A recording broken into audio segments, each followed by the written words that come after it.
Hello, and welcome to Dopey, the podcast about drugs, addiction, and dumb shit. Certainly not about recovery anymore. But this is part 2 with our incredibly sweet and cool... What's your name? Guest. What's your name? They know my name. This is part 2. I'm Dave. That's Chris. We've got a big-time celebrity guest, Nick But he's Reiner. tired, dude. He's fucking tired. I'm drinking sugar-free Red Bull. You don't The have any... highball didn't do it for you? It's got me half the way there. Yeah. I think I need the rest though. Should I make coffee? I think this will do it. Yeah. You know, maybe you should give him Coke to shoot in the bathroom before he tells the story. Oh, you were asking me about my Coke shooting story. Yes, your Coke shooting. Everyone that's ever shot Coke remembers where they were when they first shot cocaine.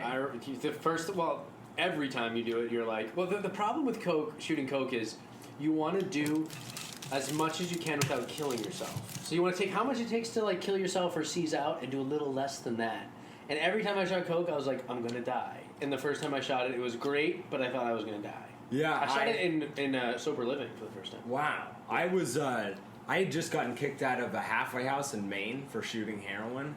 And I was there for 7 days. Yeah. And I confided in my friend there. I said, look, because I felt guilty about it. I was like, look, I got something to tell you. And he's like, what is it? And I was like, if I tell you, you can't repeat it to anybody. Like, I just need to get this off my chest. And I said, look, Was it Foundation's house? It might have been. It All right, was. sorry. I don't care, actually. And he goes, okay, what is it? And I said, well, I've been shooting up and I've been doing heroin. And he's like, I'm going to your counselor right now. And I said, no. A friend of yours? Yeah. And I said, what? Like, not even a discussion of where you've been, just... How you doing, man? Insisting that I tell the counselor. So I go and I tell him, and almost immediately I'm kicked out, and I get the ultimatum. It's back to another rehab, which I've just been to like 3 back-to-back 3-month stints. Yeah. Like in all these different states, and I'm in Maine. And I was like, no, I'm doing the homeless thing. I don't care. I'm venturing out. Yeah, this is on the road, Jack Kerouac. Here we go. And so I spent, a couple weeks in this homeless shelter in Maine, and I got exposed to some crazy stuff. Wow. And this one guy, said that you can shoot up crack or something like that. Vinegar, lemon juice. If you put it in lemon or something. Yeah. So That's Chris's shit right there. That's it's what so he easy does. to buy crack. You can never buy powder on the street. So I wasn't questioning anything. Yeah. I was going with the flow, and he gives me all the works, and he says, we're outside of the McDonald's, and he says, go inside and do it. I said, because at that point I had never done it myself. I said, I don't know how to do it. He's like, you just got to do it. And I was like, okay. Yeah. So then I went into the McDonald's bathroom, and I'm, searching around. I see the blood, and I do it. And it's the most incredible feeling I've ever felt. Yeah. And I didn't realize how long I was in that bathroom. But when I opened the door, there's a Starbucks line waiting for the bathroom, and I just passed all of these people high on coke, and I just make my way out. Yeah, just terrified. Yeah. So that was my first experience with that. The first time I shot Coke. You shot Coke? Yeah. I didn't know that. First time I shot Coke, I was living in my studio in Chelsea, and there were these drug dealers that were operating out of an apartment across the hall from my apartment, because I grew up in low-income housing and I lived in low-income housing, and I became friendly with them, and I would buy weed from them, and then they got busted in their apartment, and they were like, "Yo, Dave, you think we could leave the safe in your house?" And I'm like, sure. I was like, but if you leave it in my house, you're going to have to pay me, and you're going to have to give me drugs when I ask for them. And they were like, okay. And so they put this safe into my apartment, and I don't like Coke. I'm incredibly high-strung. It's not my thing.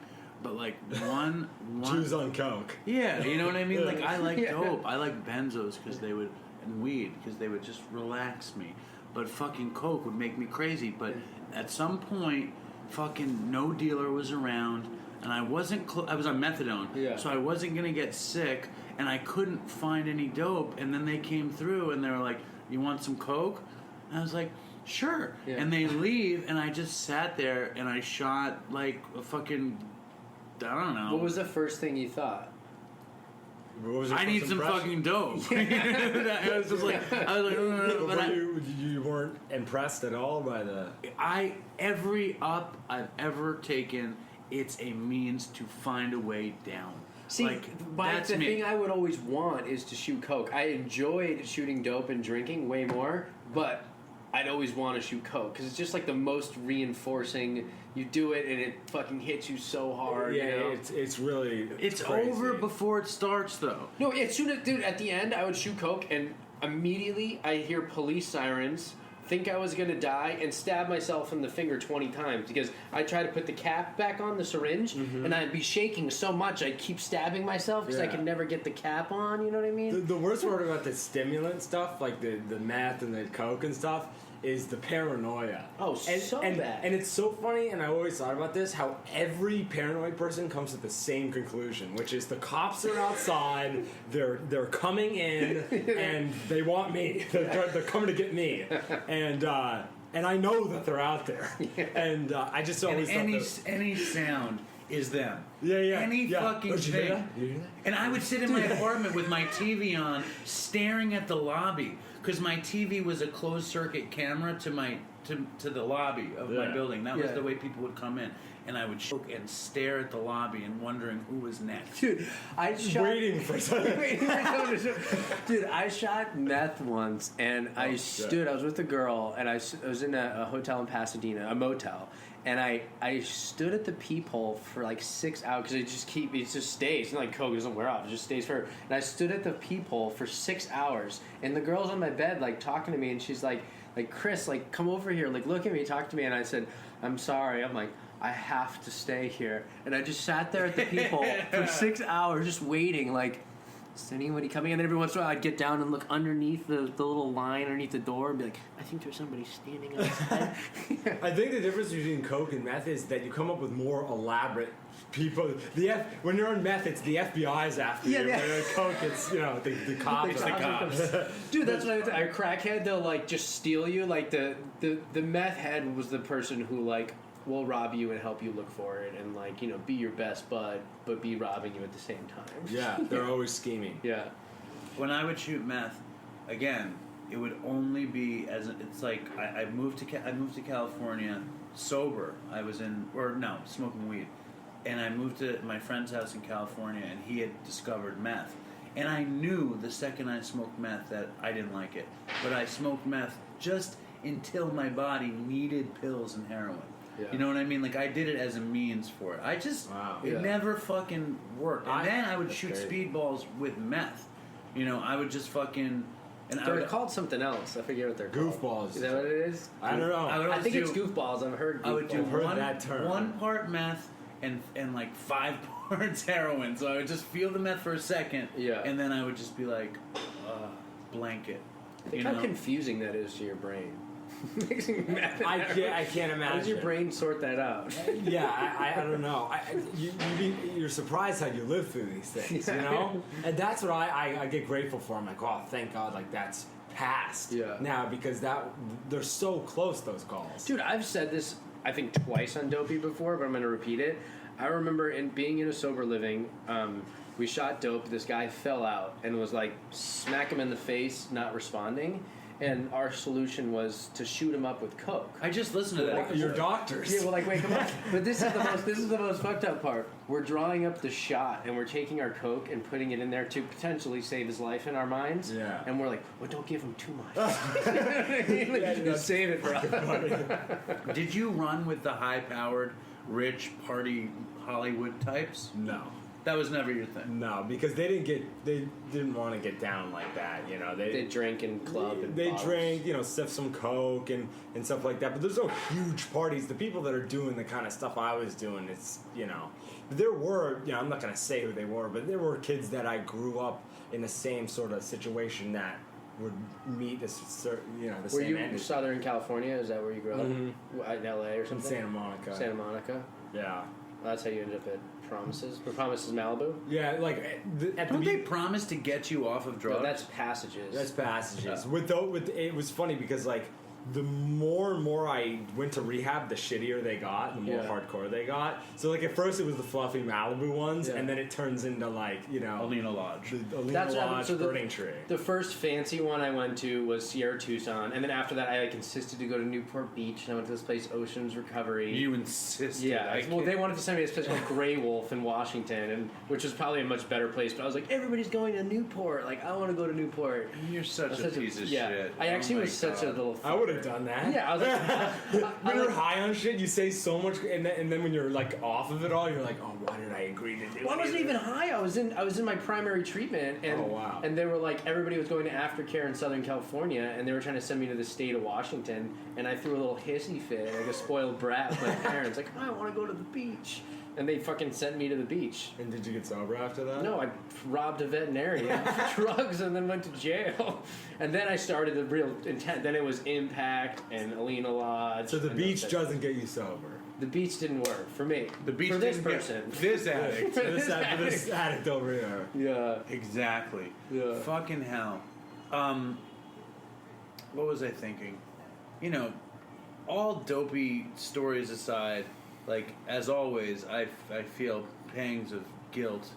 And, like, This is the dopey one, though. This is part 2 dopey one. Are you going to get all serious on us right now? Don't get serious on us. it's- Because, you know, here's the real thing. When you have a conversation, what are the conversations behind closed doors in rehab when you're waiting for the staff to leave? It's this. That's what this is. that's what the show is. This is the meeting after the meeting, like we like to say. That's not what they say at the meeting after my meeting. They say it during the meeting. You know what they say at the meeting after my meeting? Oh, are you going to work now? Yeah, I'm going to work. Well, you go at 7 a.m. Yeah, there's very few stories at the meeting after my meeting. What was the first time you shot dope? Yeah, what was the first time you shot dope? Interesting. First roommate I ever had in a rehab. First time I went to rehab, I never. What'd you go to rehab for? It was sort of one of those bad, wrong places, wrong time. Like, I was at this kid's house, and to make a long story short, we all took a lot of pills, some Percocet, Xanax kind of stuff. It was all party there, and one thing, I took some pills, obviously, and one thing led to another, and it's me, this other dude, his sister, and we went up to his room, and he's, like, lying face down on his bed, and, like, not, like, passed out fucked up, like not responsive fucked up. Yeah. And, like, we're kids. I'm 14, 15. I don't know what the hell to do. Yeah. And, like, that whole classic thing, if I call the cops, I get in trouble. Yeah. You know? And so, luckily his parents came home within, like, you know, a minute of that happening. They rushed him to the hospital. Yeah. They, you know, I think they pumped his... I'm not sure what happened. Yeah. But... I'm standing outside, and this woman who says she's in AA, she's been sober for a while, and she starts, you know, telling me her story, and I feel comfortable. And so I, out of guilt, seeing this guy be taken to the hospital, I say, you know, I also took some stuff. And what an earnest kid you are. Just like the guy at the I'm calling your mom right now. So she goes inside, she calls my mom. I said, you're not doing this. Like, you don't understand. Like, if you tell I'm going to be in so much trouble. And, like, you don't have the authority. She's like, I'm doing it. Yeah. So my mom arrives, and as my mom's getting there, I'm like, okay, Mom, let's try to get out of here. Let's go. Yeah. And she's like, don't you have something to tell your mother? I was seconds away from not being in tragedy, and this stringy-haired bitch, she just says to me, can you please come back here? And so I have to explain to my mom that, you know, what had happened, and my mom being a hysterical... That you were taking pills and your friend fell out. Yeah, and that I had taken them too, and my mom being a hysterical Jewish mother, she, you know, rushed me to the hospital, blah, blah, blah. It turns out that this kid was already in an outpatient rehab and should have been staying sober, and, you know, I didn't know any of that, and he got sent to this place called Visions. Yeah. And to make a long story short... They sent you there. I got tricked into getting Was he there when you went there? There was 2 different facilities. We both got sent there. Yeah. And my roommate was a heroin addict. So before I even went to rehab, I had never sniffed coke. I'd only smoked pot. I'd taken ecstasy. I dropped acid. But when I hear for 126 days how good shooting up heroin is, that's what's going to happen every single night, you're going to tell me I'm not going to go out and try fucking heroin. And this is the origin of why you hate the recovery scene. Dude, but that the is rehab business. such a, it fucking that's such did a you dirty. That's such a common story, though. People go to rehab, and what do you learn? How to get more fucked up. Yeah. And I lasted. What you're missing? 7 weeks in the outpatient, and I'm not gonna blow it for a joint. I'm not gonna go back into the inpatient for a joint. Yeah. I'm doing something I haven't even done before because this is my only opportunity. And then that's how I try. And so I didn't try heroin until 3 or 4 years later. And this is also But it was funny. the seed was planted. Seed was Yeah. planted. Not because of visions, but just because of Visions mindset. gave you visions. Not It's yet. getting dope. Yeah, That's good kind of vision. funny. The circle. Vision for you. One thing led to another, and I went to a wilderness program in Utah, and Aspen? it was in it was Outward it was Bound or called something? Second Nature. Second Nature. I know their marketing. And I met a kid there from LA, and at the time he was kind of like a hardcore like Venice kid, and I met her like that was when I was 16, and then when I was 18 I was in a sober living, and I call him up because I knew he was really into heroin at the time. And he comes and he picks me up, and I've never even smoked heroin, sniffed heroin, nothing. Yeah. He takes me to downtown LA. We go to Skid Row. He gets. I'm like, what Dude, kind of position have you ever am I seen in Skid right Row now? is the worst. Oh, no, I've been yeah. them all. I've been. Dude, he's from Southern I know. I'm just California. saying. I'm sure he it's lived so- on Skid I'm just saying Row. we should talk about It's that. the most hardcore of them all. I Fifth think. and Broad, Seventh, St. Julian it's down there. insane. And so, but this time I had no idea what was up, so I just stayed in the car. Yeah. And he went But out. You've been staying in the car. Oh no! He was like, just look down, and people were like tapping on the window. I was like, what the fuck is going on? Dude, right my now? ex used to take me down. She drove a Porsche, and I'd keep her in the car, and I'd have her put her seat back, and I'd come back, and there'd be people surrounding her car, and I'd have to shoo them off. Dude, every day for 6 years, I would drive to downtown Los Angeles. To Skid Row? To Skid Row, I to didn't 5th know and this. Broadway. Oh, yeah, every we said this. You spit. day. They would be spitting fucking piquetes out of their mouths, Yeah. and I'd put them into my mouth Yeah. and drive home. And I remember one time I fucking, my friend was an actor, and he had fake money, like fake 50s from a movie or a play he was in, and I was like, this is gonna work. And I was with Did it Todd, work? and Todd was like, don't do it, we're gonna get killed. I Was it like Monopoly money? no, it was like fucking movie money. It's pretty Oh, wow. close. It looked good to Yeah. me. It didn't feel right. Yeah. I crumple it up. I like pour water on it. Did you I add like mix it up. regular bills too, or do you just straight fake? I go down there. I said, and they were selling them cheap to me. I knew one guy, Yeah. and like I was like, give me 4 paquetes, and I give him $100, and he's like.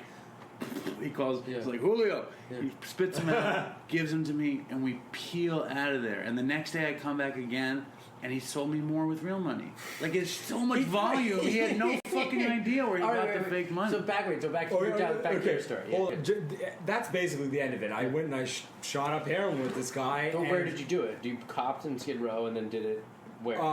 We copped in Skid Row. We drove to an undisclosed location. I Yeah. mean, I don't know where it was. Yeah. We His shot, house? Yeah. The guy, you know, I'm honestly like, at this point, it's taken so long to get the heroin, and I'm so sober that I'm like, I don't even want to do this at this point, but I'm in so much trouble for leaving the place, for like, dude, like, I gotta kind of already do this. And this was one of the close, he just shoots me up with a full thing. And I mean, it was incredible, but the point of the story is that the seed of heroin got planted by the first time I was ever in rehab, and the person I got it from was a guy that I met in rehab like 3 years down the line. I mean, how horrible that is, though, for parents. They send their, beloved child off to rehab. Did your and when mother the child's- blame herself? You know, we always talk about that, like, you know, I don't think that they should. I really don't No. think that they should feel that way at all. Like, and it's not. It's always a person's choice to do something, I think. It's always, but that's the drawback of sending someone to treatment. Especially somebody very young. When they're very young, when the addiction hasn't progressed to a certain point, or if they're not ready. You know what I mean? If they have no inclination of like Getting well. Because there's always an element in every treatment center, no matter how much they are about keeping the community, you know what I mean, like pure. There's always an element of people working against the system, and those were the people I gravitated to for years. Or I was the person having people gravitate towards me who were like just actively planning their next relapse, you know? Yeah. The first time But that's a really good point you brought up, because like, we've never talked about that on the show, is that like going to a treatment center could be like deleterious to your health.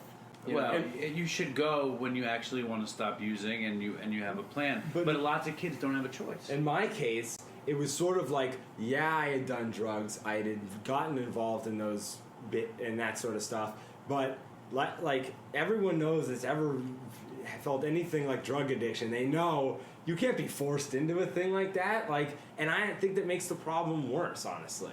And like, it's not going to say don't, but maybe it's, parents, they get scared, so they don't want to, they don't want to see their children die, so they jump the gun. There's no easy answer. You know what I mean? Yeah, I don't think we know it's anything. easy to say the problem. You know what I mean? But what's the other day I was watching. Do you ever see the movie Permanent Midnight? No. It's a movie about this guy Jerry Stahl. He was a writer, and he was a junkie, horrible junkie, and he wound up getting hired to write Alf, the sitcom about the alien. You know that sitcom? Didn't Alf just die or something? Or Jerry Stahl died? No, the voice of Alf died. Jerry Stahl actually produces Mark Maron's show and directs episodes of Mark Maron's show.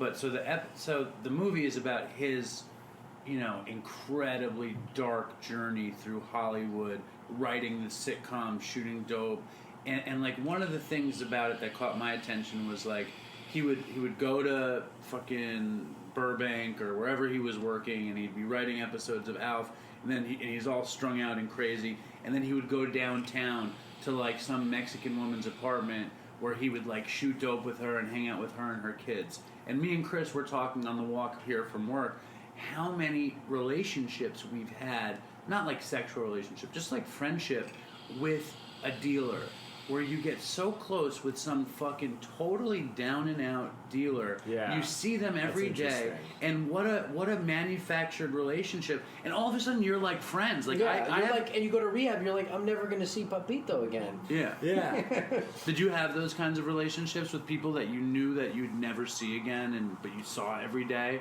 I had relationships where they'd say, "Oh, those are not real relationships because they're based on drugs." Yeah. I believe that you can really, like, I befriended some people that I never think I'd ever have a conversation with in rehab. And I think that for all the negative that I think it did to me, it also exposed me to a larger demographic of people. Of course. I feel like the reason I got into heroin more than anything and drugs was to burn off my privilege. Like, to burn it away so that I would be not privileged. It's so interesting you brought that up, because that's what was mine. I never wanted to identify with my father, with money, or the money, or being judged on any of that stuff, because I don't care about like I gotta be careful here, but it's never done it for me to brag about that kind of stuff. It made you uncomfortable. It makes me like uncomfortable. To tell you the truth, actually, so like we said in the last episode, I'm an idiot. I didn't know who your dad was until Dave told me like the movies, you know what I mean? But like all I knew was like, this is like a basically famous guy's kid who's an actor and a director, whatever your dad is, and I was like, I had a totally different expectation for what you were going to be like. I just thought you'd be like a spoiled movie star kid, which is not what you are. Not to mention, though, I would just love to. I want to just back up for a second. Well, you know what I mean. That's you judge not even judge a book by a cover, but you just get these notions in your head of what you think someone's going to be like because of. You're a sensitive, smart, sweet kid. I mean that as a young man. I'm taking it as one that I've changed your perspective. Yeah. But dude, I want to say something that we didn't say in the last episode, and I want to say it before you're gone. Nick comes from a line of fucking geniuses. Like, his grandfather is Carl Reiner. Carl Reiner wrote with Mel Brooks. You probably know Mel Brooks. Yeah. I saw him the other night. He's over at my grandfather's for dinner. This is like I'm not like this. Like, I'm not like a fucking up your ass kind of person. But these people, for me, they made my life so much better. Your dad and your grandfather and your Uncle Mel. These people, your Uncle Mel, they made my life. It's just like, so I'm a little awestruck. Like we've been chilling and kicking it, and I'm not thinking about that shit. But I just want the Dopey Nation to know that, like, this is a real thing. Like, what a fucking amazing thing that you come from. Yeah. Like, it's really cool. It's a paradox. It's like it fucked you up, but it gave us a lot of stuff. Yeah, I mean, you're saying how they made everyone. I'm the one that makes everyone unhappy because I get that, okay? because I'm from the family where it's like everybody was like going to Ivy League schools, and you know what I mean. And then I was the one. My dad came to visit me in jail behind glass, and he has a really good sense of humor. Amazing, great guy. We have a good, very good relationship. Same with my mother. And he was at my sister's graduation from Harvard Business School, and then he got on a plane to fly to Orange County Jail and visit me behind glass. Wow. And he came in, and the first thing he said, he's like, I'm a little confused. He's like, I was at Harvard yesterday at your sister's graduation. He's like, now I'm hanging out in line with gangsters waiting to see my other son, my other child. Yeah, so I get that, though. But and my parents were both teachers in Manhattan, you know, super middle class Jewish fucking world. Like, probably, you know, my parents were not as cool as your dad, and I'm sure your mom was a lot like my mom, just a hysterical Jewish mother. Yeah. Like, my mom was into her looks and being glamorous, but a great mother, you know, and like great person. But I remember when the first time I checked into detox, okay, I was on heroin for probably a year, and I was producing a TV show, and I was making good money, and I had the choice to tell my company that I was a heroin addict and I had to go away, or to tell my parents. And I didn't realize I should tell the company. I told my parents. And I went to detox at Beth Israel, public detox in New York, and it was fucked up.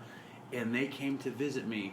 I called them, and they were at the theater, and they were all dressed, and my mother's wearing one of these silk scarves with the patterns on it, and they come to the rehab at Beth Israel, and I stink of Marlboros, and I'm wearing the hospital shit, and my mother's perfume was so strong, like, and she's in this fucking cracked den fucking place. What is this? Yeah. But it's fucking hard. Yeah. It was hard to see it. My mother's dead now, God bless her. It's just so hard to put your family in that spot and to be someplace that they would never go to. You know? It is hard. Do you have siblings? I do. I've What- got Any of them have a issues? spit-polished older brother who Yeah. looks like me but just does everything right. Yeah. And I have a sister who just went off to college. Oh, okay. And I never went to high school, never went to college, never did any of that stuff. And I was the question I love to hear is, I mean, you come from a background like this, how could you ever get into drugs? It's like, well, gee, I mean, I don't even know where to start with that. You just told us. You know, it's like, how could you have not? Yeah. You know what I'm saying? Yeah. You know, but like, how old are you? I'm almost 23. You could go to college and go take a writing fucking thing. You could do that. You It'd be just wrote a fun. movie. I know, but look at James Franco. Yeah, look at James Franco. I don't know. Just look at him. Look at him. Exactly. He's a beautiful man. No, but just, I don't know. I'm just saying, like, you get into... I just think it could do you some good. Fucking get back into the normal population of things. Yeah. Be a young man in school. What the fuck? What's wrong with that? I don't know. Am I being too preachy? No, you're being fatherly in a good way. Is he being camp counselorly? I haven't gotten the camp counselor. Dopey Nation, I think that is not an accurate assessment because... Modi's just an asshole.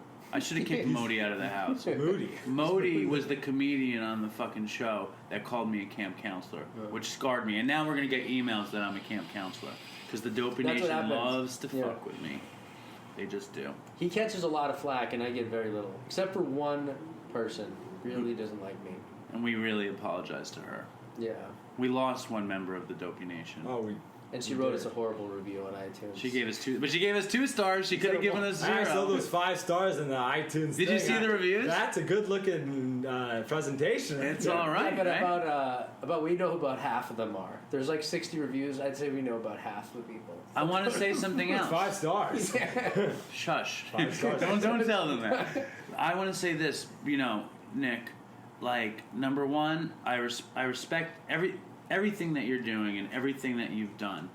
I only wish you good things, and part of me wishes, like, that you could see the beauty and joy in recovery, because it's freedom. You don't need anything. You know what I'm saying? And I don't wish it for you in a preachy way or in a bad way. There's a freedom to it. Well, do you have freedom and joy now? I feel like I do. Yeah, I think that's his point. Listen, Chris is the fucking biggest people pleaser in the history of people pleasers. I feel like you get a fucking Nazi in here, Chris is like, well, I hear what you're saying. I mean, your stock is better than theirs. All he's saying is that, for me, which we were talking about earlier, it works, and maybe I'm disillusioned, or I don't know. Or maybe you're not just. Maybe it won't work at some point, but it's working now. And It doesn't matter.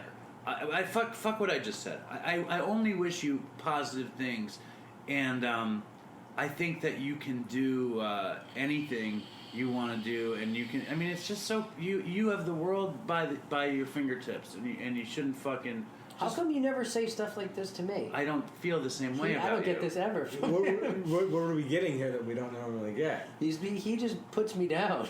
When do I put you down? I say I am so happy that he's my partner. So that we do the show. you're mad at him for being kind to you? No, I'm not mad. No, I just think like it's. First of all, I'm super grateful that this caught your interest. Definitely caught my interest. And you wanted to come and be a part of it. I think that's fucking. Yeah, awesome. for the Dopey Nation, we thought Nick was in L.A. I was like, oh, call in and you can talk for 10 And he was like, I want to minutes. come. And let me tell you a Well, funny story. we learned he was in New York. I was like, oh, shit. This, I think, is really funny. I'm working today, and I'm telling people at work that you're going to come on the show. What will work? Where I work. We got to bleep that. Oh, yeah. You can't tell them. We don't reveal. Yeah. We don't reveal where he works. It's okay. Yeah. He can bleep it. Yeah. But and then it hits me. Nick Reiner's probably not coming on Dopey, and Chris is probably fucking with me. And then I'm like, Wow. I fuck with him a lot. and so like, That's incredible. He does dumb shit with me. Anyway, so Chris shows up at my work, and I'm like, he made me show him the text messages. I said, give me the phone. Coke? No, I just thought we're gonna get all ready, and then one of his friends is gonna come here or something, or just some dumb fucking move. Because I was so certain that it was going to be a huge bamboozle, but it wasn't. So I came solo and as humble as possible. Incredibly humble. Can we do something? Can we? I think we should read an email. We'll read an email and then wrap it up because Yeah. he's got to meet a friend. Yeah. Well, where are we at? 31 minutes. Well, we're going to release 2 in a week, so I don't think we have to do the full hour. It doesn't matter. Yeah, it doesn't. I'm going to read an email. Solid 30, right? It's solid 30, right? Yeah. It's totally solid. All right.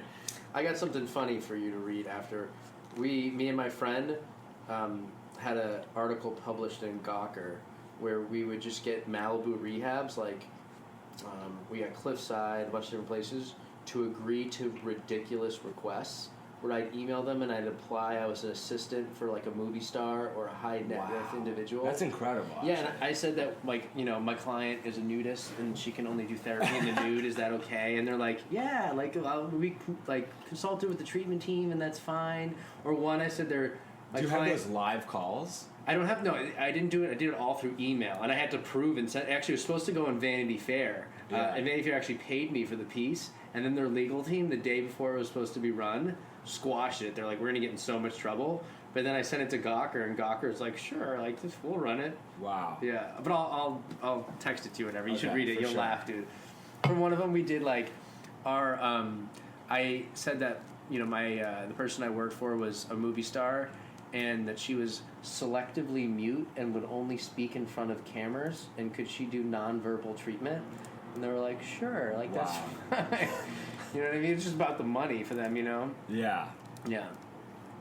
Keep talking. Keep talking. I've ran out of brain power here. I go. The sugar-free Red Bull's not doing it. No, I needed sugar. You need sugar. Oh my god, dude. Okay. So are you gonna stay in New York for a bit? I'm staying in New York. You all right? I'd love to be back on the show if you guys would have me. Of course, Of man. course. Should we write? Should I read Crazy Otters? No, I email? want to do Scott's, dude. I really want to do Scott's. Okay. Can I read it? I'll read Scott's. His first one or his second one? I'm going to read the therapist one. Okay. Which is very heartfelt, and you're going to like this, Nick. So this is a guy who's been emailing back and forth with us, true member of the Dopey Nation. He sent us a couple stories. The first one was great. I'm just going to rehash it real quickly. He got out of rehab told his parents that he was going to go to an AA conference with his buddies. No. Let me read the first one because the first one is. Oh, I smoked crack for the first time at an AA conference in Atlanta. Tell us that story. Like that was pretty recent. That was like oh no, the World Conference was. I was like 16. Oh no, so this is a long time. Tell ago. us the story. I smoked crack in Atlanta. That's the story. I couldn't find any more cocaine, so. Okay, first email from Scott. Wait, but they're really long. Do you? But this one is just an introductory to who he is. Oh, okay. It's not the fish story. It's just this. All right, read that. Hey guys, I'm 4 years clean and have Crohn's disease. As a result of the Crohn's, I went through my first major surgery Friday while clean. I am open and honest about being a recovering heroin addict with my doctor, but there was no way around not taking opioids post-op. My sponsor is dealing out my meds, and I am doubling down on meetings. On meetings, you see? I heard that. Regardless, the oxy's still making me feel awesome.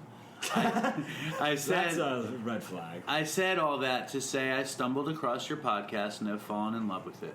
You are both fucking hilarious and super entertaining. Keep up the good work and let me know your thoughts on taking medication after surgery while in recovery. Scott. Sounds like he's doing it responsibly. Totally. Great. Totally. His story, though, the story that Chris is going to read, is so good and crazy. He's really funny. So I've been emailing back and forth with him, and he has a good sense of humor.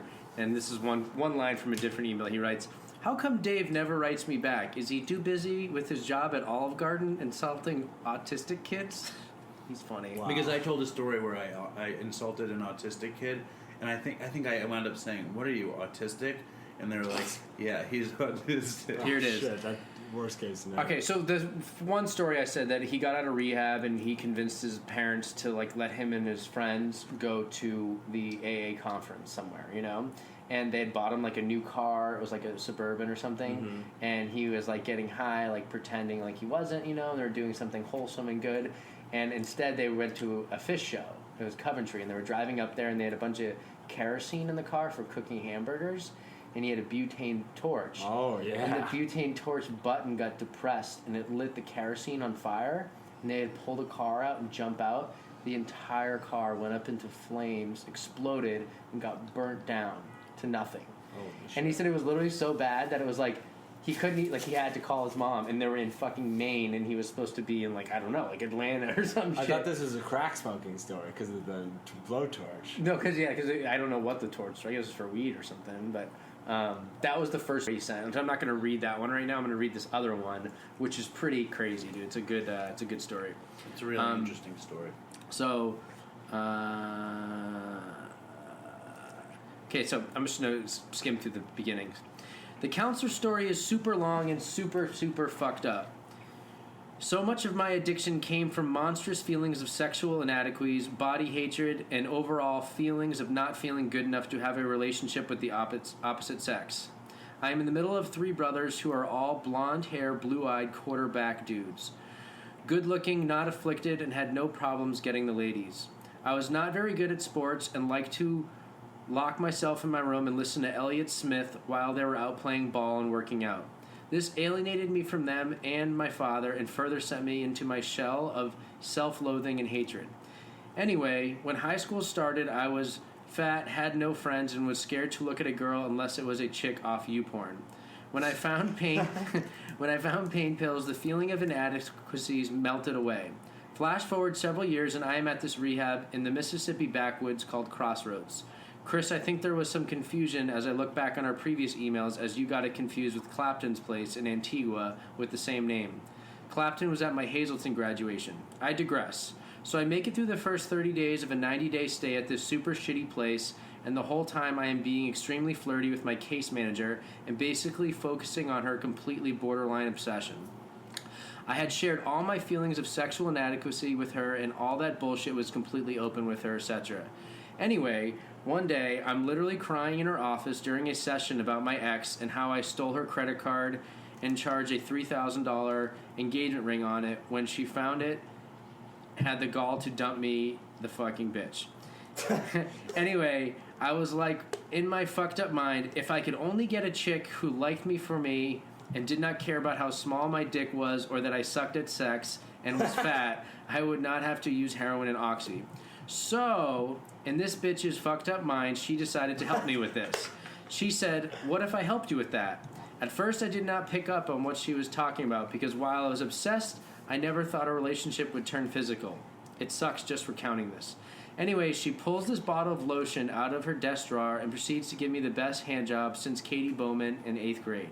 Gotta believe about Bowman. Bowman, yeah. It kind of progressed from there. Obviously, in my fragile mental state, this lady was no less than a sexual predator. I guess in her fucked up mind, she was helping me with what she considered to be the one thing holding me back in recovery. So we progressed to her filming me fucking her on her laptop and doing some crazy shit. Holy shit. It was not long before she was bringing me Suboxone and needles, so I did not nut in 2 seconds, further ramming into my brain the fact that you suck at sex without drugs. The whole thing went down. The whole thing went down was crazy though. I knew she was filming it, but did not really care. So they call me into the office one day, and the head dude is there, and a couple of the treatment team, and they are like, "Scott, we need to talk to you about Allison and your relationship." I was like, "Allison's awesome. She's really helping me."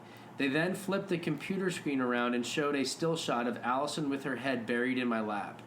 Turns out the retard... She was blowing them. Yeah. Really?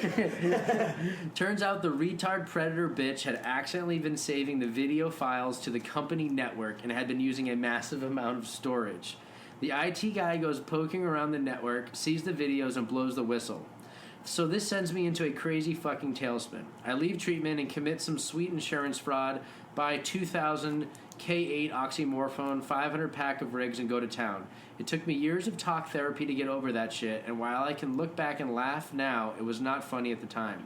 I do remember the head dude asking, "Scott, who does this look like in this picture?" I thought going all shaggy and saying it wasn't me, but when you're the only overweight ginger with long hair and you're staring at a picture of a chick blowing you, what are you gonna do? I think so many addicts and dudes in general struggle with body shame and sexual inadequacies, which is why I share this story with people. I now know it does not matter how small my dick is, if I suck at sex, or if my girlfriend is a 10 or a 5. What matters is that I am honest in my relationships, connected to God, don't slam drugs in my arm. We are only as sick as our secrets, you know. So many people use, I think, because they think it makes them last longer in bed or that they lose their inhibitions. This is a side of using in recovery that is at times not talked about because it's uncomfortable or in people's underlying psyche.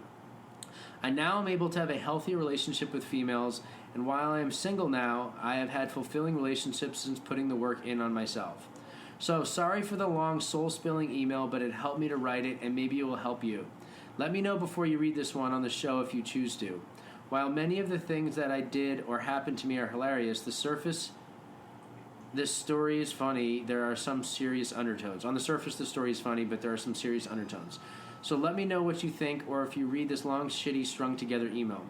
Anyways, would love to be on the Fishy Show if you guys want. Just let me know. Dave, I hope all your tips at Olive Garden are at least 10%. Eat a tour of Italy for me. Chris, do you still go to fish shows? What kind of work do you do in the treatment land? Don't use. Scott. It's amazing. Yeah. Amazing. What a take. I know, isn't that a wild story? A lot to unpack there. It was I was really the good. It's a same way. crazy story, but it was also some good perspective. It was a good I've never heard a thing like that before. You know what I mean? Just putting it all out there and stuff, like so much respect. I think it was all going good until they started doing Suboxone. Filming shit. Yeah. It was serious, but No. Yeah, that's how he definitely got caught up. But I can relate like to using opiates to keep me from coming. Like I had that. Yeah, but then sometimes it just you never do. yeah. And then it gets annoying. Like, God damn. Right, but if Have you ever pretended? no. Have you No. ever I faked it. No, but I've been so frustrated with myself for not being able to. Yeah. That was Todd's thing. He would fake it? Oh yeah. Yeah. No, because I don't want to say. Yeah, you can't say No, it. I It'd be a can't. lost episode. But that email was incredibly brave and Very brave. and awesome. And I think that Nick is running out of time. He's out of here. So let's just thank you again. Thanks for having me. It was I hope awesome. no one. Sorry Dave got all preachy on you. Sorry Can't about counter that. Dave is unpredictable. No, listen, man. You really see. Chris is just a fucking co-signer. He's just like me, and I'll say everything you do is good. Wow. Except me. You know that? I mean, it goes both ways. Fucking, I can't So get you're a saying break. you're more earnest behind closed doors, but I kick the truth to the young black youth. wow. That is what I do. Chris is a fucking people pleasing. I'm a total people pleaser, but the thing is that I like.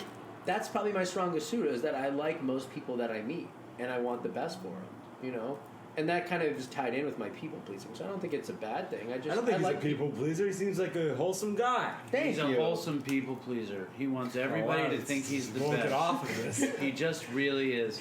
Now, you know, Chris, that it is better for those who are afflicted to try to find a path to recovery. To happiness. whatever that might look like. Better See, life.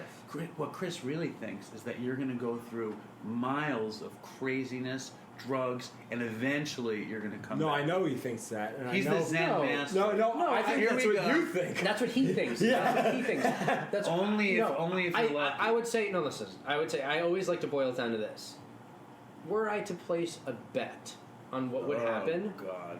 you know what I mean? Like, what would I do with my money?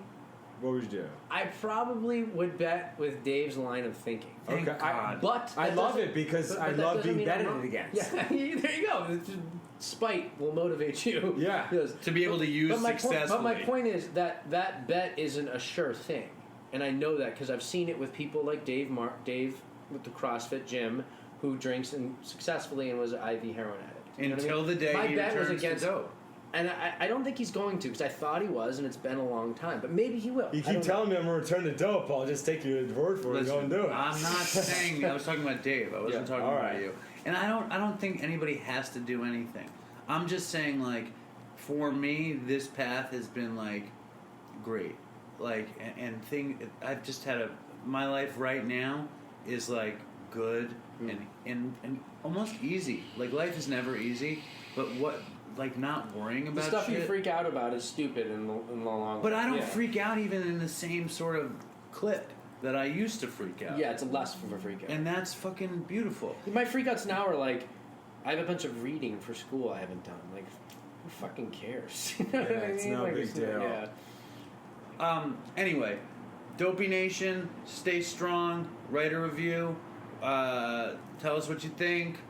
Email us at dopeypodcast@gmail.com. Follow us. Let us know if you want Nick back on the show. Follow us on Tina's not going to want you back on the show. Why? Oh, because Tina's Tina's hardcore. Actually, yeah, all right. Tina. Well, okay. No. We'll specifically ask Tina. Will you please chime in? And Tina's we'll with read me. what she says. All right. Yeah. I want Nick back on the show because I like him and he's a smart kid. As long young man, whatever man, as long as you're fucking honest, super honest here, I want That's you what on the show. I've been. I said if I'm going to come on here and give my side, I'm going to say it the whole truth. So the whole truth is occasional weed smoking and drinking. Yes. No coke in the eyes, nothing. No coke in the eyes. What is coke in the eye? That's my mix of shooting coke and acid in the eyes. Have you ever put acid in your eyes? Have you? I've never wanted to. No, liquid LSD. No, I know. I never did. I never had liquid LSD. See, that's the only in all of the I did drugs. pay a guy to put sweet drops in my mouth, which he told me was liquid LSD, but it was just sweet drops, and he was taking my money. I'll tell you, the only drug that I wish I had gotten my hands on in my life would have been liquid LSD in a vial. Just because I would have felt like a real hippie. Like, that's the one. A vial of liquid LSD. That's it. That's the only one. Personally. And I want it in my eyes. What if there's a vial It of would liquid hurt, I LSD think. right now? No, I don't think so. It doesn't hurt your eyes. That's what they do. Didn't I heard Jimi Hendrix used to coat his bandana in LSD, Yeah. and then he'd wear it and it would just sweat down Honestly, when he was think playing. for a sober person to trip is like a real. Because imagine being in AA or like sitting in a meeting for 30 days and just listening to everything that you hear in there, Yeah. and then dropping a dab of acid and going, "I'm an addict." I'm a whole thing that turns into a whole. we could do a whole episode about that. I've done that so many times. I Wow. have just introspective nightmares about how drugs are going to kill me. Let me ask another question before we stop. Nick, what's the longest you've been clean for? 6 months. It's completely clean. 6 months. All right. You know What what does they that say? do? What does that say to you or do for you? I'll tell you what Chris is thinking. What is he thinking? Just think 4 words. More will be revealed. More will be revealed. Yeah, I've never heard that phrase before. Where is that from? Listen, guys. Yeah. It was good having you, man. Thanks for having me. And please come back, and we'll leave it at that. Alrighty. Say toodles. Toodles. Dopey Nation. Dopey Nation. What's up? Stay strong. I hope you like me. All right, toodles, guys. I'm people pleasing.